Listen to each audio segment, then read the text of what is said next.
Bismillahirrahmanirrahim. Fir'aun adalah makhluk yang sekarang ada, tapi dulu-dulunya tidak ada. Padahal sebelum ada Fir'aun sudah ada bumi, ada langit, ada matahari. Sebelum ada Yesus, ada Isa, sudah ada bumi, ada matahari. Artinya apa? Zaman langit bumi ada, penyebabnya Isa apa enggak? Enggak kan? Karena dia ada setelah adanya langit dan bumi. Fir'aun juga gitu, Yesus juga gitu, semuanya begitu. Makanya Allah mengajari kita apa? Hal ata alal insani hinum minad dahri lam yakun syai'am madhkura. Katakan manusia itu siapa? Manusia adalah makhluk wujud yang dulu tidak ada. Sekarang banyak enggak orang yang sudah kaya sebelum Pak Jokowi jadi presiden, sebelum Pak SBY jadi presiden, sebelum Pak Karno jadi presiden? Banyak enggak yang sudah kaya sebelum? Banyak kan? Artinya yang mengkayakan itu presiden Pak Allah. Allah. Sekarang kamu miskin, kamu nggak bisa nyalahkan Pak Jokowi. Sebelum Pak Jokowi presiden kamu sudah miskin. Ya, artinya yang memiskinkan itu presiden apa takdir? Takdir. Makanya wa anna ila rabbikal muntaha wa annahu adhaka wa abka wa annahu amata wa ahya wa annahu khalaqaz zawjaini dzakara wal unsa. Jadi kita miskin ya karena kehendak Allah, kita kaya kan semua itu karena Allah. Tapi kita terjebak hukum modern. Nak presiden iki sejahtera, nak iki ora. Ya mungkin secara bahasa syariat mungkin ada benarnya, tapi kita ini kan dilatih ilmu hakikat. Tak ulang malam 13 Dzulhijjah masuk ilmu cek syariat tok. Oh gak pinter-pinter banget cek gobloke kan gitu. Daftar wali kok ilmune ngono iku ora iso. Ini penting saya utarakan. Jadi saya ulang lagi. Makanya di Quran itu ilmu tertinggi diantaranya menurut orang tasawuf qulillah tsumma dzarhum fi khaudihim yalabun. Saya itu gak pernah loh takut mati meskipun saya masih muda, karena saya bayangkan mati itu ya baik-baik saja. Ketika saya hidup ya gak tahu cara ngelola nyawa saya, kenapa kok gak pergi? Kamu tahu caranya ngelola nyawa kamu, kok gak mati sekarang? Gak tahu kan? Tahu-tahu masih hidup kan? Tahu-tahu diutang semacam-macam lah. Sebetulnya kita zaman hidup pun gak tahu cara ngelola nyawa kita, cara kerja jantung kita, cara kerja paru-paru kita. Nanti setelah kita mati pun gak tahu caranya hidup ketika kita. Tapi anehnya kita, mosok manusia sudah dilemah iso hidup lagi. Memangnya kita sekarang bisa hidup karena kita tahu-tahu ya hidup. Ditakdir anak yang melarat, paese elek, orang lain ditakdir anak Kiai Gus Mulyo. Kita kan tidak pernah bisa milih bapak itu ora iso. Ngerti-ngerti anak Karmen, anak Karlan itu sudah gak tahu.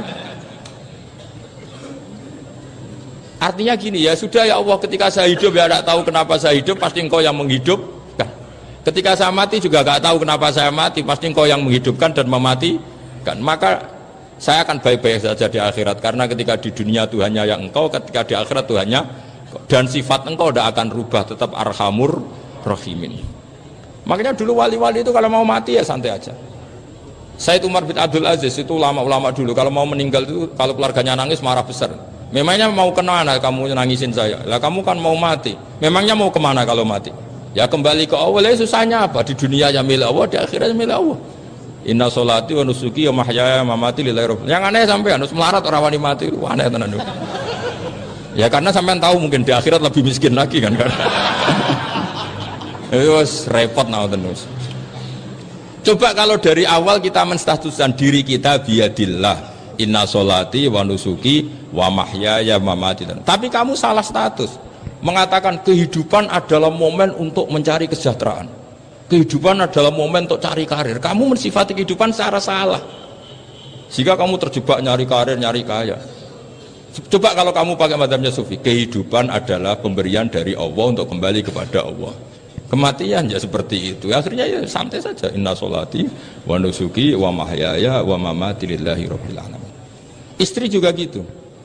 Saya itu tidak sombong, saya itu mulai nikah sampai sekarang itu hampir gak pernah tukaran sama istri. Sama istri saya itu sering bilang gini, Gus kali-kali kalau saya ngamuk itu diwales, dilawan, supaya saya punya musuh katanya. Betul ya?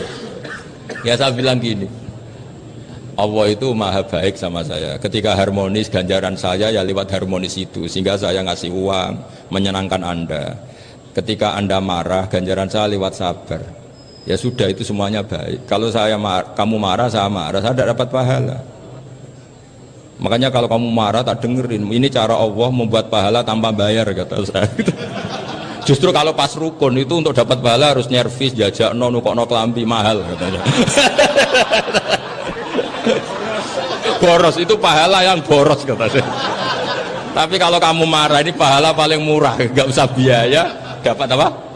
Pahala, cukup sabar. Lu itu kalau terlatih lama-lama dapat ya biasa saja. Ulama dulu seperti itu semua.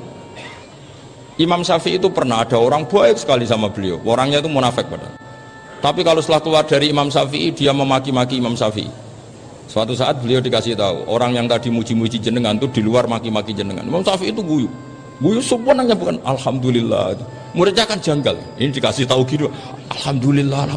Kenapa ya Imam Syafi'i dia kan di luar maki-maki jenengan? Berarti aku wong wibawa ning ngarepku rawani. Ya jadi dianggap enteng saja melihat, berarti aku wong wibawa ning ngarepku ora wani. Ya sudah, terus ketika ditanya, tapi itu kan bahaya bagi anda karena memfitnah anda gini-gini. Kata beliau, zaka Allah. Yang kritiknya bahaya itu hanya Allah Ta'ala. Yang lainnya enggak bahaya. Karena ini makhluk, doif, gak penting. Loh kamu sampai tersisa dikritik orang karena kamu nganggap makhluk itu penting. Ini gobloknya sampean. Goblok segoblok-gobloknya itu. Coba kalau kamu mensatukan makhluk tetap makhluk, kritiknya enggak penting. Selesai kan? Selesai enggak? Ini problem anda ada wali itu, kalau dikritik ya susah. Makanya ada wali itu problem menurut saya. Makanya saya enggak ingin enggak jadi wali itu kan. Karena hanya wali yang hidupnya itu la khaufun alaihim wa lahum yahzanun. Orang dulu tuh semudah itu hidup. Gampang sekali. Dulu ceritanya diantara ceritanya manakibnya Sayyid Ja'far Shadiq itu, kalau ada orang memaki-maki dia itu dikirimi hadiah. Kenapa ya? Karena kebaikan kamu telah kamu berikan kepada saya, ini hadiahnya. Sampai malu yang kritik itu. Kan kalau orang rasani itu kan kebaikannya dikasihkan sama yang dirasani. Lah kamu kan ngajinya seperti itu, tapi dirasani kok susah. Harusnya kan kasih aja, ditransferi saja. Alhamdulillah. Ya karena kita salah menamain tadi. Sing rasani pembenci, pembenci itu bahaya.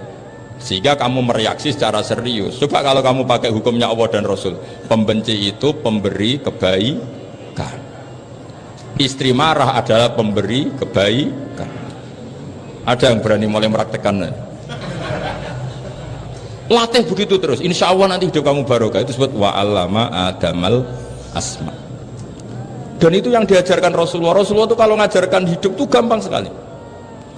Allahumma ja'alil hayata ziyadatan li fi kulli khairin wal mauta rohatan li min kulli syarrin. Jadi kalau kita hidup anggap saja peluang untuk nambah kebaikan. Kalau kita mati anggap saja akhir dari semua potensi kejahatan kita.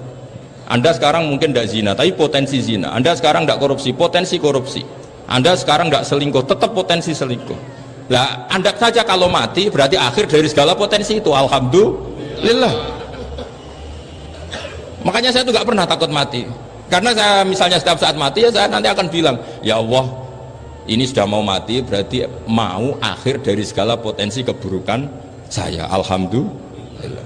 Makanya itu ulama-ulama dulu kalau ada preman mati, saya guys tonggone ra gelem muni saya. Waduh preman kurang ajar. Saya guys tonggone tetap ra gelem muni saya. Padahal kiai ini muni, saya guys pun mati pun mboten saged macam-macam niki pasti. Karena dia dengan mati berarti rohatan mingguli syarrin, keburukannya tidak terulang lah. Lah keburukan nggak terulang lagi itu saya apa buruk? Saya. Makanya kiainya minta saya ge niki tonggone cek menengai. Saya ge menengai. Makanya suatu saat kalau ada gitu kamu harus bilang apa? Saya pun boten jahat malih pun mati. Jadi kayak apa coba? Coba sekali-kali statuskan kalau al hayat adalah ziyadatan lana fi kulli khairin. Al maut adalah rohatan lana min kulli syarrin. Sehingga kita hidup ya happy, mati juga happy, gak masalah. Terus kayak misalnya muni ngene, tapi anak bojoku piye? Memang selama hidup anak bojo bahagia. Ketoke ya tambah musibah ya, Cok. Malah sombong lagi kamu, seakan-akan kamu Tuhan yang bisa mensejahterakan manusia. Wong isih urip bojomu wis ndonga muga-muga nang mati malah. Karena gak jelas. Ini penting, ini saya utarakan. Jadi ini saya cicil juz 1 wa allama adamal asma. Makanya kata Rasulullah, ala ta'jabuna kaifa yusrifu wa annisat ma quraisin wa dhamma. Ini penting, nama itu penting. Karena sekali nama ini salah, coba misalnya orang sepakat darani Fir'aun itu wujida ba'da alam yakun. Fir'aun itu ada yang dulu-dulunya tidak ada. Hal ata alal insani hinum minad dahri lam yakun syai'am madhkur. Coba kalau kamu melihat sekarang kamu hidup itu apa? Untuk sujud itu murah, gampang. Untuk mengenal Allah itu gampang kita kenal, karena Allah itu adzaru minadz dzahir. Adzaru dzahir itu Allah, zat yang begitu jelas. Lah mati itu mau apa? Ya menuju Allah. Hidup menyaksikan Allah, mati menyaksikan Allah, itu nyaman. Yang menjadi tidak nyaman karena kamu salah bikin status. Hidup untuk menggapai cita-cita, untuk sukses. Wong komunis yo muni ngono, lonte yo muni ngono, copet yo muni ngono. Rumah samu sing pengen bahagia aku ya itu. Rumah samu sing pengen duit akeh ku itu. Coba copet kamu tanya, kenapa kamu nyopet? Ingin punya uang banyak. Terus kiai tak kok sering dakwah kena opo? Repot tuh. Nak jawabe ngono maksudnya. Tapi nak jawabe dakwah nyebarno Islam, aku ora dibayar apa-apa. Waras berarti, napa? Ini penting saya utarakan, makanya saya itu mau ngajar itu diantaranya itu. Al ismu ya dulu ala musamma. Maka itu hebatnya Quran. Quran itu ketika menjamakkan kata ilah itu diulang. Qul law kana ma'ahu alihatun kama yaqulun, kata Allah. Karena lafadz ilah itu nggak boleh dijamakkan. Itu jamak kriminal ya. Loh kok tidak kriminal gimana coba? Kalau Zaidun itu satu, boleh nggak kamu mengatakan ja'a Zaidani? Nggak boleh kan? Kalau Zaidun satu, boleh nggak kamu mengatakan ja'a Zaiduna? Nggak boleh kan? Sama ilah itu satu apa dua? Satu. Boleh nggak kamu katakan ilahani, dua Tuhan? Nggak boleh. Makanya Allah kalau mengatakan alihah itu qul law kana ma'ahu alihah, andekan. Lau itu andekan. Itu aja masih ditututi kama yaqulun, sebagaimana mereka katakan. Karena lafadz ilah itu tidak pernah punya jama' alihah. Makanya Allah mengatakan qul law kana ma'ahu alihah, masih ditambahi kama yaqulun, tapi itu kata mereka, kira-kira gitu.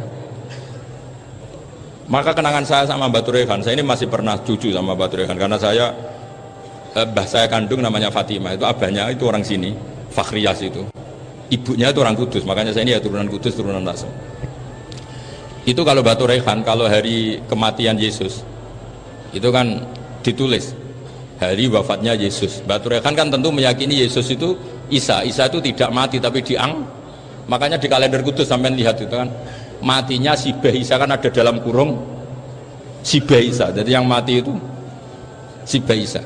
Karena kalau yang mati Isa kan menyalahi Quran, wa ma qataluhu wa ma salabuhu walakin subbihala, maka ditulis kematian Sibah Isa. Hanya Almanak Kudus, yang lainnya enggak karena sudah ikut bahasa nasional. Saya pernah agak bantah dulu, saya masih muda. Mbok ditulis gini saja, kematian Yesus dalam kurung katanya.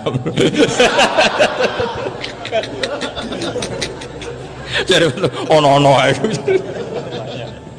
karena saya ini teori Quran itu kalau ada bahasa salah itu diulang. Qul law kana ma'ahu alihatun kama yaqul. Karena nggak benar, jama' alihah itu nggak benar. Bagaimana mungkin sesuatu yang satu dijamakkan? Coba kamu bisa mengatakan Zaiduna karena Zaidnya banyak, kamu punya tamu rojulun, kalau orang banyak rijalun. Kamu melihat satu masjid, masjidun, kalau masjid banyak masajid. Masalahnya Tuhan itu tidak pernah banyak, mau satu. Makanya itu hebatnya kamus-kamus yang dikarang orang alim. Tasniahnya ilahun itu lam yujad katanya, tapi wajaduhu wasammauhu. Tasniah ini nggak ada secara hakikat, tapi mereka ada yang menjamakkan, yaitu mereka-mereka yang salah. Makanya tadi dalam ilmu mantek, kesalahan itu tidak pernah ada, yang ada adalah orang yang salah.